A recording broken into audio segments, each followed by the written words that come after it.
In the back of your mind, in your subconscious, you're worried about, well, what if I fuck up and then I can't pay the money back and they're going to take my $73,000 house and my $6,000 car and they're going to take, well, your wife's have no fucking jewelry and so you're not rich enough to buy any diamonds.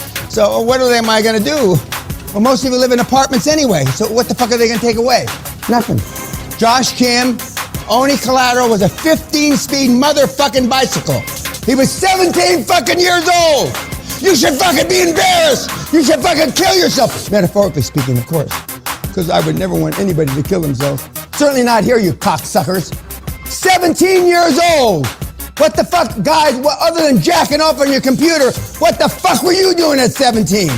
I think some of the 47-year-olds are still jacking up on their computer. You'll be able to invoke change is after I put a bullet in your head and say you're out of the program. I've tried all kinds of different ways, and that's the ultimate hammer, and it works.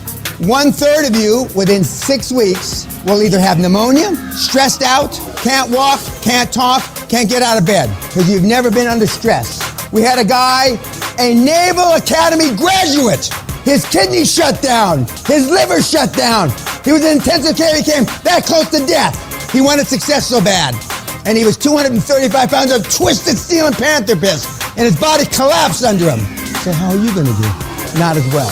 His son's not here. He must have died in the night. Well, one less. Fuck him. That's good. Now, all these guys that have six-packs, I don't like to tell you, aren't tough. 8-packs, 6-packs, 4, 5, 6, 7% body fat, you can wipe your ass with. There's no correlation whatsoever with success and what I just described. Zero. In fact, there's an inverse correlation because you spent all your time trying to get it. Well, you don't have to worry about six-pack, chubby. I mean, you spend all your time trying to get a six-pack instead of working. We all know that's true.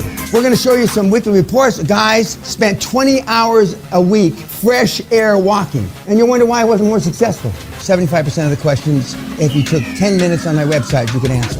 Maybe not even 10 minutes, 5 minutes. All you have to do is hit danpena.co.uk, click one button, and the question's answered. If you ask me a fucking question that you should have known the answer because you should have read the material, I gave you a lot of shit to read. Half of you didn't even read any of it. I will rip your motherfucking head off and shit down your neck on public television.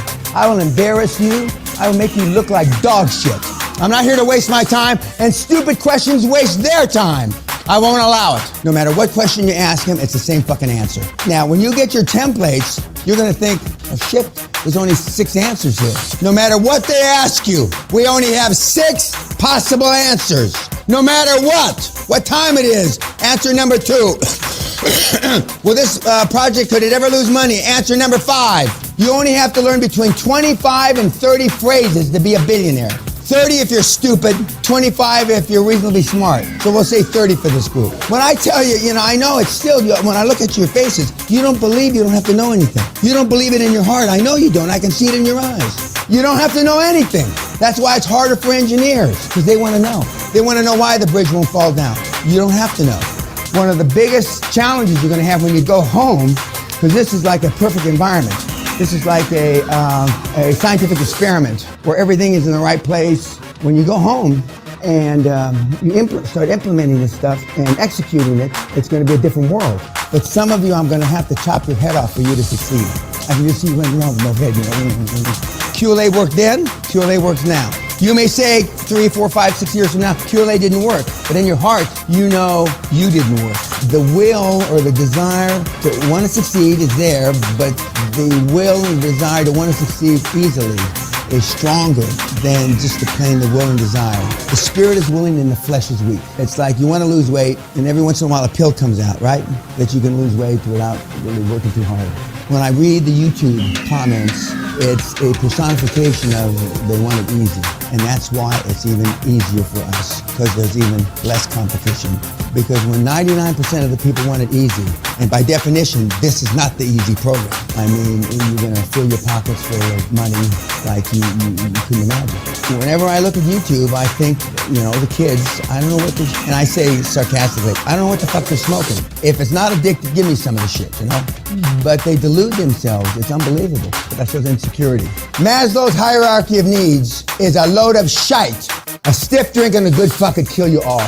Ask your wives, your girlfriends, and or your mistresses if you got any. I'm gonna say it again slowly. If you don't think you can fuck all night, you cannot fuck all night. If you don't think you're gonna change the world, guess what? You're not gonna change the world. Never, you just won't. If you think you're gonna make $1 million, I guarantee you're not gonna make 5 million. If you think you're gonna make 10 million, I guarantee you're not gonna make a fucking 100 million. If you think you're gonna make 100 million, I guarantee you're not gonna make $1 billion.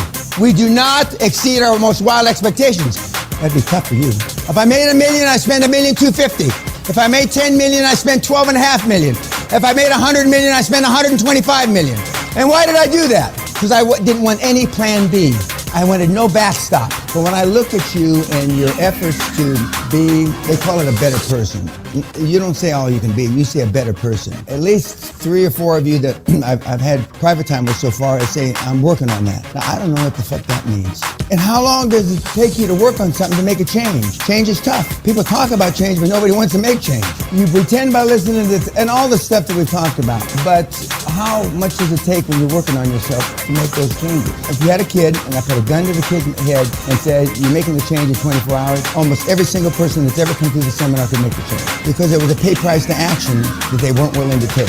Namely, blowing the little shithead's head off. Even though most of the little shitheads ought to be fucking dead, and most of the little shitheads should have never been fucking born and dribbled down your fucking mama's thigh. Or your thigh if you're a female and you got kids. If you're worth a shit, you can get a job in 24 hours. But down deep inside, you know you're not worth a shit. So that becomes a self-fulfilling prophecy. Not only aren't you worth a shit, and you should have rolled down your mama's fat fucking leg instead of being conceived, you got a backup plan for not being worth a shit. Part of being a pleaser is giving tacit approval. Tacit approval is, you and I talk, you know I'm talking bullshit.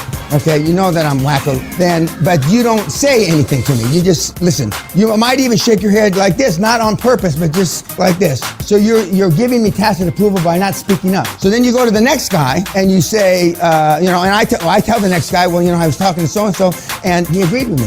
And by the time it gets around the room, Dan said this, and I didn't say anything. And your whole lives have been based on tacit approval because you don't want to be confrontational. Now, to me, telling a guy or a gal they're full of shit is not confrontational.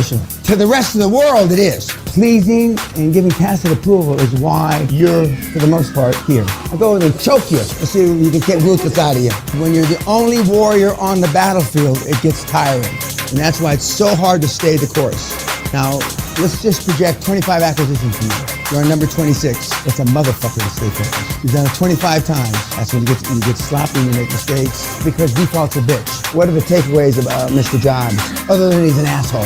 And I don't like to talk about guys that are dead in a bad way. But all these people that we're studying here, you got to talk about them in a bad way because they were bad guys. Because all the people we're going to talk about this week talk exactly like I do, off camera. Elon Musk's favorite word is fuck. He gets it 3 or 4 or 5 times in every sentence he speaks. My favorite word is cunt. They're all alike. They don't send flowers at Christmas. They're all assholes. It's quite remarkable, the people that I've been privileged, and I call it, it's a privilege to be around a number of those guys. And they're 98% all the same. All of them are workaholics. Savage. They never say they're sorry, which is the biggest. If you cut that word out of your vocabulary, not if, when you cut that fucking word out of your vocabulary, you will grow 50% as a human being. Because first you cut the word out, the actual action. Then over time, you cut the feeling out. The people that are sorry are fucking pleasers. When do you see a head of state say he's sorry? When? You don't. Then why do you say you're sorry? You've been taught. You've heard your parents say they're sorry.